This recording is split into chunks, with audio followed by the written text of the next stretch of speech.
अपने आप चलने वाला जहाज। रोमानिया के तालपा गांव के एक किसान की लड़की इलियनोर जुगुन अपनी दादी के घर, जो बुहाई में था, जाने के लिए रवाना हुई। रास्ते में उसे सड़क के किनारे कुछ सिक्के पड़े मिले। 11 साल की उस लड़की ने वे सिक्के उठा लिए और उनसे बुहाई में मिठाई खरीदी और खा गई। जब वह अपनी 105 वर्षीय दादी के पास पहुंची और उसे ये सब बताया तो वह नाराज हो गई। दादी ने, जिसको आसपास के लोग डायन भी कहते थे, उसे आगाह किया कि रास्ते में शैतान ने, रोमानिया में उसे ड्रेकू कहते हैं, तुम्हें ललचाने के लिए सिक्के फेंक दिए थे और तुम शैतान के चंगुल में आ गईं। अब वह तुम्हें भी आजाद नहीं करेगा। दूसरे दिन से ही जुगुन के साथ अनहोनी घटनाओं का सिलसिला शुरू हो गया। जुगुन के घर अचानक पत्थर आ गिरते, जिनसे खिड़कियों के कांच टूट जाते और जगन के पास जो भी चीज होती वह अचानक उछल जाती और उड़कर दूर जा गिरती। उसकी दादी समझ गई कि उस पर शैतान हावी हो गया है। उसने उसको तुरंत उसके घर तालपा भेज दिया। लेकिन वहाँ भी अनहोनी घटनाओं का सिलसिला बंद नहीं हुआ। उसके पास रखा पानी से भरा जग अचानक हवा में उड़ जाता और कई फीट दूर बिना पानी छलकाए पहुँच जाता। उसके पास रखा एक बॉक्स अचानक हवा में उठ गया और कमरे में बैठे उसके एक रिश्तेदार के सिर के पीछे चोट लगाकर गिर गया। जुगुन के घर के लोग घबरा गए और उसे पागल खाने में भर्ती करा दिया। इस दौरान लड़की के किस्से अखबारों में प्रकाशित हो गए और जर्मनी में रह रहे ऑस्ट्रियाई मनोवैज्ञानिक शोधकर्ता फ्रिज ग्रुनवेल्ड एक पत्रकार कुबी कलेन को लेकर उसके गांव पहुंचे और उसे पागल खाने से छुड़ा कर अपने साथ ले आए। उन्होंने 9 से 18 मई 1925 के बीच जुगुन के साथ होने वाली हरकतों का अध्ययन किया। इस दौरान उसके आसपास की वस्तुओं का सरक जाना, बड़े बर्तनों का भट्ठी पर से घूम जाना और कभी-कभी वस्तुओं का अचानक लोगों पर फिंक जाना जैसी घटनाएं हुई। अब तो अचानक कोई थप्पड़ मार दे, ऐसा एहसास भी जुगुन को होने लगा। जुलाई 1925 में ग्रेनवेल्ड की दिल का दौरा पड़ने से मौत हो गई। जुगुन फिर अपने परिवार में आ गई। उसके साथ उसके परिवार वाले चिंता में पड़ गए। लेकिन कुछ ही साल बाद वियना की एक औरत, जिसने वर्षों तक मनोवैज्ञानिक अनुसंधान किए थे, की दिलचस्पी जुगुन में जागी और सितंबर 1925 को वह उससे मिलने आई। उसने खुद उसके पास रहकर उन अनहोनी घटनाओं को देखा और जनवरी 1926 में वह उसे वियना में अपने फ्लैट पर ले गई। वियना की वह औरत जो विसिलिको काउंटेस थी, उसने जुगुन के मामले पर 1926 में पुस्तक लिखी थी। उसने लिखा था कि एक बार जब मैं अपने कमरे में आई तो जुगुन मेरे पीछे थी। मैंने अचानक देखा कि खिड़की में से कोई छाया धीरे धीरे सरक कर अंदर आ रही है। फिर मैंने किसी के गिरने की आवाज सुनी। मैंने देखा कि कमरे में एक छोटा सा बॉक्स पड़ा है जिसमें पादरियों के पहनने के टोप भरे हैं। उन्हीं में से कुछ टोप बाहर भी बिखरे पड़े थे, लेकिन मुझे नहीं पता कि वह आए कहां से थे। ऐसे ही एक समय जब जुगुन अपने हाथ में बिल्ली लिए किताबों की अलमारी के पास खड़ी थी तो मैंने देखा कि उसको पीछे से घेरे हरे रंग की छाया निकलकर हमारी टेबल पर गिर रही है।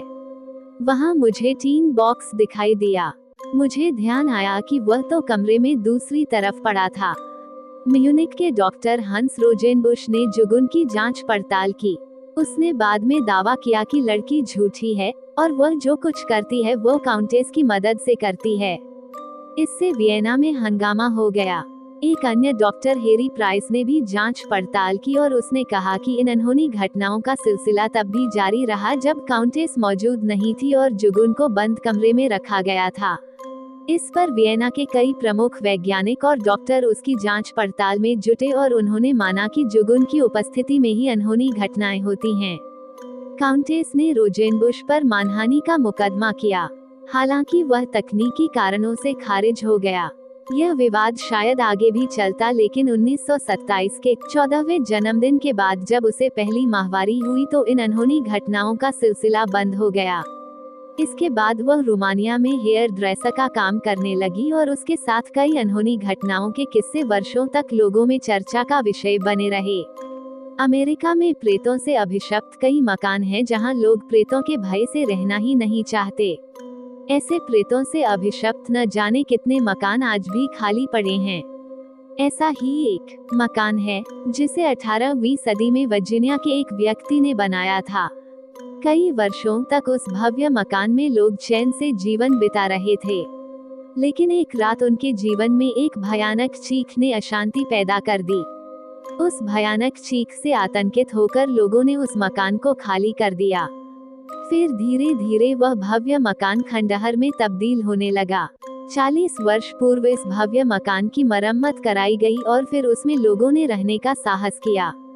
लेकिन जैसे ही उन्होंने उस मकान के भीतर कदम रखा, एक महिला की भयानक चीख ने उनके दिल को दहला दिया। इसके बाद तो हृदय विदारक चीखें, भारी भारी कदमों की आहटें और तरह तरह की आवाजें आने का सिलसिला प्रारंभ हो गया। इतना ही नहीं, उस विशाल भवन में स्थित पुस्तकालय में टंगी एक बड़ी तस्वीर ने अपने आप रंग बदल लिए। उसी मकान में एक बार एक व्यक्ति ने 2 कृष्णकाय व्यक्तियों को सहायता के लिए पुकारते देखा। उसका कहना था कि दोनों व्यक्ति प्रेत थे, जो उसी विशाल भवन में निवास करते हैं। अक्सर कहा जाता है कि असमय मृत्यु को प्राप्त होने वाले व्यक्ति को कुछ समय प्रेत योनि में रहना पड़ता है। शराब बनाने वाली एक कंपनी के मालिक विलियम लैम्प नामक व्यक्ति के उजाड़ मकान में घटने वाली घटना इस बात को प्रमाणित करती है कि विलियम लैम्प ने किसी कारणवश अपने 2 बेटों के साथ आत्महत्या कर ली थी। बाद में किसी व्यक्ति ने उसके निवास स्थान को खरीद लिया। जब उसने उस मकान की मरम्मत करवानी शुरू की तो मकान के सारे दरवाजे अपने आप बंद हो जाया करते थे।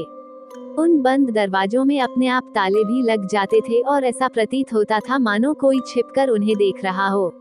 अमेरिका के ही एक अन्य मकान में सीढ़ियों पर निवास करने वाला प्रेत किसी को सताता नहीं है। वो किसी दयालु व्यक्ति का प्रेत लगता है। वो लोगों को कभी कभी ही दिखता है, पर जब भी लोगों को दिखाई देता है तो ऐसा प्रतीत होता है जैसे वो मधुर मुस्कान के साथ लोगों के स्वागत में खड़ा हो। जब कभी कोई जड़ निर्जीव वस्तु अपनी इच्छा शक्ति से प्रेरित होकर कोई कार्य करने लगती है तो उसके पीछे कोई न कोई रहस्य अवश्य ही छिपा होता है।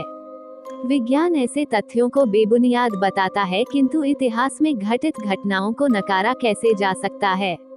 इतिहास साक्षी है कि इस प्रकार की घटनाएं एक नहीं अनेक बार घट चुकी हैं। लकड़ी तथा लोहे से बना एक यात्री समुद्री जहाज का नाम एस हमबोल्ट था, जो मालवाहक भी था। इस जहाज से समुद्री यात्रा का प्रारंभ सन 1898 से किया गया था। अपने प्रारंभिक दौर में इस जहाज से सीटल से अलास्का के बीच यात्रा हुआ करती थी। इस जहाज के कैप्टन का नाम इलियाज जी बोफमन था। यह जहाज प्रारंभ होने के दिन से ही उसे सौंप दिया गया था। कैप्टन बोफमन ने अपना समुद्री जीवन भी हमबोल्ट से ही आरंभ किया था। ये भी आरंभ से लेकर अंत तक एक विचित्रता ही रही कि न तो किसी अन्य कैप्टन ने इस जहाज का कभी संचालन किया और न ही कैप्टन बोफमन ने ही किसी दूसरे जहाज का संचालन किया। कुछ दिनों तक ये जहाज सीटल और अलास्का बंदरगाह के बीच चलने के बाद प्रशांत महासागर के उत्तर पश्चिमी बंदरगाहों के बीच भी चलने लगा।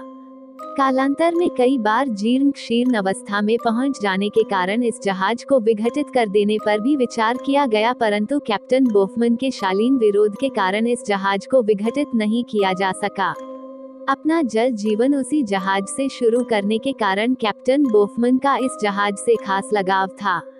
सन 1934 में कैप्टन बोफमन ने जब नौकरी से अवकाश ग्रहण किया तब हमबोल्ट को विघटित करने के लिए भेज दिया गया, क्योंकि किसी भी अन्य कैप्टन ने इस जर्जर हो चुके जहाज का कार्यभार स्वीकार कर खतरा मोल लेना उचित नहीं समझा।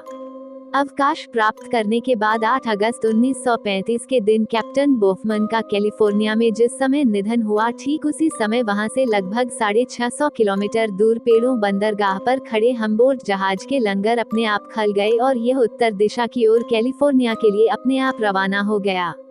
इस जहाज को पेड़ों बंदरगाह पर विघटित करने के लिए लाया गया था और वहीं लंगर डालकर इसे खड़ा कर दिया गया था। अपने आप चलने वाले इस जहाज को देखकर पेड़ों बंदरगाह पर मौजूद लोग आश्चर्यचकित रह गए थे, क्योंकि बिना चालक के ही यह जहाज अपनी दिशा में बढ़ने लगा था। लोग जब तक इस जहाज को रोकने का प्रयास करते, ये समुद्र में काफी अंदर पहुंच गया था। उस समय जहाज में कोई भी व्यक्ति नहीं था। बिना ईंधन ही यह जहाज समुद्र में यात्रा करता रहा। एक अन्य कैप्टन की सहायता से इस जहाज को लगभग 6 माह बाद वापस पेड़ों बंदरगाह में लाया जा सका था। जहाज के अपने आप चलने की घटना की जांच करने के लिए जांच कमीशन नियुक्त किया गया, परंतु नतीजा शून्य ही रहा। अंत में यही मानकर संतोष कर लिया गया कि कैप्टन बोफमन की आत्मा से इसका गहरा संबंध था, इसलिए उसे अंतिम विदाई देने के लिए जहाज सारे लंगरों को तोड़कर बिना तेल कोयले के अपने आप चल दिया था। इसी सीटल बंदरगाह की एक और घटना है। कैप्टन मार्लिन ओल्सेन नामक एक मछुआरा विगत अनेक वर्षों से लीलायन नामक अपनी नौक की सहायता से साल्मन मछलियों का शिकार किया करता था। उसने जीवन भर अपनी उसी नौक से मछलियों का शिकार किया था। मार्लिन ओल्सेन जब बूढ़ा हो गया और शिकार के लिए उसका जाना संभव नहीं रह गया तो उसने अपने पेशे से अवकाश ले लिया। मोहवश उसने अपनी प्रिय नौक को समुद्र तट से कुछ दूर अपने निवास स्थान के निकट बालू में रख छोड़ा। 10 वर्षों तक वह नाव खुले आकाश के नीचे रहने के कारण जीर्ण शीर्ण होकर बाल में धंस गई थी। जिस दिन ओल्सेन का देहांत हुआ उस दिन समुद्र अपेक्षाकृत शांत था। किसी तरह का तूफान या ज्वार भी नहीं आया था, परंतु अप्रत्याशित रूप से वह नाव बालू से अपने आप निकलकर समुद्र में चली गई और समुद्र में अपने आप तैरने लगी।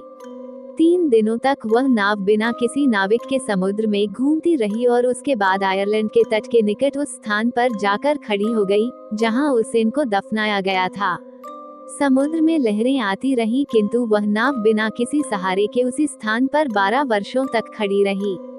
ठीक 12 वर्षों के बाद उसी दिन जिस दिन ओल्सेन का देहांत हुआ था, वह नाव पुनः समुद्र के रास्ते स्वयं ही चलकर उस स्थान पर पहुंच गई जहां ओल्सेन ने उसे रखा था। इस घटना के बाद लोगों ने देखा कि ओल्सेन का ताबूत उसी नाव के बीच में रखा था, जबकि ओल्सेन को आयरलैंड के निकट दफनाया गया था। जो लोग मरणोत्तर जीवन में विश्वास करते हैं, वे मानते हैं कि मरने के बाद सूक्ष्म शरीर कई बार तो जन्म ले लेता है, किंतु कई बार वह बहुत समय तक पुरानी वस्तुओं, पुराने व्यक्तियों तथा पुरानी परिस्थितियों के साथ अत्यधिक मोह बढ़ जाने के कारण उन्हीं में रहना पसंद करता है। तो आइए इस कबाड़खाने के नगाड़े से संबंधित भूत का रहस्य जान लें। जोसेफ ग्लेनविल इंग्लैंड की रॉयल सोसाइटी के फेलो रहे थे। वे एक प्रामाणिक और सम्मानित नागरिक थे। उन्होंने अपने एक संस्मरण में इस घटना का उल्लेख किया है। जोसेफ के अनुसार इंग्लैंड के विल्टशायर नामक स्थान पर नियुक्त एक न्यायाधीश की अदालत में एक विचित्र केस आया। हुआ ये कि एक अर्धविक्षिप्त सा व्यक्ति कहीं से एक पुराना नगाड़ा खरीद लाया। नगाड़ा क्या खरीद लाया, वह उसे सड़क पर खड़ा होकर विचित्र ढंग से बजाता, भीड़ इकट्ठी करता और पैसे बटोरता था। पुलिस ने उसे रास्ता रोकने और अवांछनीय भीड़ एकत्रित करने के आरोप में पकड़कर नगाड़े सहित उक्त अदालत में प्रस्तुत किया। अदालत ने उसे सिर्फ चेतावनी भर देकर छोड़ दिया और साथ ही उसके पुराने कबाड़खाने के नगाड़े को जब्त करने के आदेश भी प्रदान किए। पागल सा लगने वाला वह व्यक्ति वहां से भाग खड़ा हुआ तथा नगाड़े को कौतूहलवश पुलिस ने न्यायाधीश महोदय के घर पर पहुंचा दिया, जहां उसे निरर्थक समझकर एक फालतू स्थान पर पटक दिया गया। जिस दिन नगाड़ा न्यायाधीश महोदय के घर पहुंचा तभी से भूत के उपद्रव शुरू हो गए। फिर क्या था, किवाड़ों को खटखटाना, छत पर धमा चौकड़ी मचाना, आंगन में उछल कूद करना जैसी आम घटनाएं निरंतर होने लगी। काफी तलाश करने पर भी कोई दिखलाई नहीं देता था। स्वयं प्रयत्न करने और नौकरों की सहायता लेने के बाद भी जब इस अदृश्य उपद्रव का समाधान न हो सका तो पुलिस की सहायता ली गई, किंतु पुलिस देखते सुनते हुए भी कुछ न कर सकी। एक दिन न्यायाधीश महोदय ने देखा कि किसी हटे कट्टे आदमी ने जोर का धक्का देकर किवाड़ खोल लिए हैं। किवाड़ों की चटखनी टूट गई और वो मजबूत व्यक्ति ओवरकोट पहने हुए घर में भीतर घुसता ही चला आया। आंगन से होता हुआ वह सीढ़ियों से छत पर जा पहुंचा। आश्चर्य की बात ये थी कि घर वालों को ओवरकोट तो आंखों से दिख रहा था, किंतु उसे पहनने वाले के हाथ, पैर, चेहरा आदि सब कुछ नदारद था। आंखों देखी इस घटना के कारण न्यायाधीश महोदय ने इसे भूत की ही करतूत मान लिया। अब वे इसका समाधान ढूंढने लगे।